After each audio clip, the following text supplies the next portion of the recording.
केंद्रातील संरक्षण मंत्रालयाच्या अखत्यारीतील जागेच्या वादावरून फटकारलं गेलंय। संरक्षण मंत्रालयाच्या अखत्यारीतील armament research development establishment institute कंपनीनं महाराष्ट्र सरकारविरोधात याचिका दाखल केली आहे। जंगलामध्ये बेकायदा बांधकाम करून या कंपनीची जागा महाराष्ट्र सरकारनं हडपली असल्याचं याचिकेमध्ये म्हटलंय।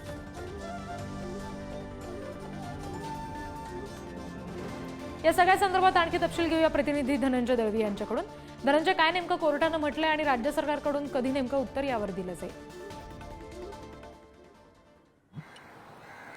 रिद्धी, आपण जर पाहिलं तर या प्रकरणामध्ये सुप्रीम कोर्टाने जे आहे ते राज्य सरकारला फटकारलेलं पाहायला मिळते। कारण की जो भूखंड होता त्या भूखंडा संदर्भात ही याचिका कंपनीकडून दाखल करण्यात आली होती।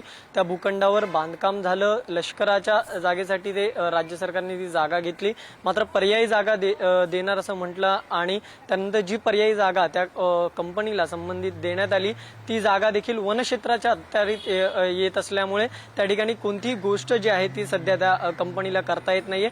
त्यामुळे या सगळ्यावरून याचिका जी आहे ती दाखल करण्यात आली होती। मात्र यामध्ये कोर्टाने म्हणताना म्हटलं की लाडकी बहीण लाडका भाऊ अशा योजना ज्या आहेत तुम्ही आणतायत त्या संदर्भातल्या जाहिराती ज्या आहेत त्या वर्तमानपत्रांमध्ये वाचायला मिळाल्या। ह्या सगळ्या गोष्टी करण्यापेक्षा जे भूखंडा संदर्भातली जी आहे त्यांना न्याय द्यायला हवा आणि त्या सगळ्या संदर्भात फटकारलेलं जे आहे ते राज्य सरकारला पाहायला मिळालं।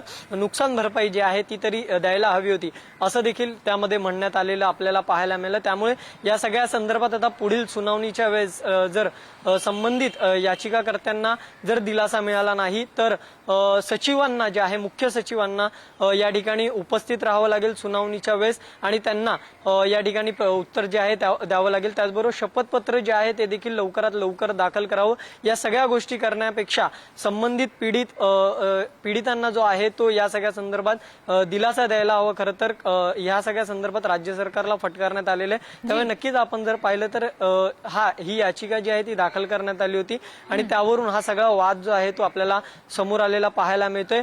कुठेतरी ही जागा राज्य सरकारने ताब्यात घेतली आणि नंतर संबंधित कंपनीला आणि त्या व्यक्तीला दिलासा जो आहे तो मिळाला नाही आणि त्यामुळे त्यांनी कोर्टामध्ये धाव घेतली, न्यायालयात धाव घेतली आणि न्यायालयाने सुनावणी दरम्यान जे आहे ते राज्य सरकारला फटकारलेलं पाहायला मिळालं। राज्य सरकार काय उत्तर देणार हे बघणं महत्त्वाचं असेल। धन्यवाद धनंजय दिलेल्या सगळ्या माहितीसाठी।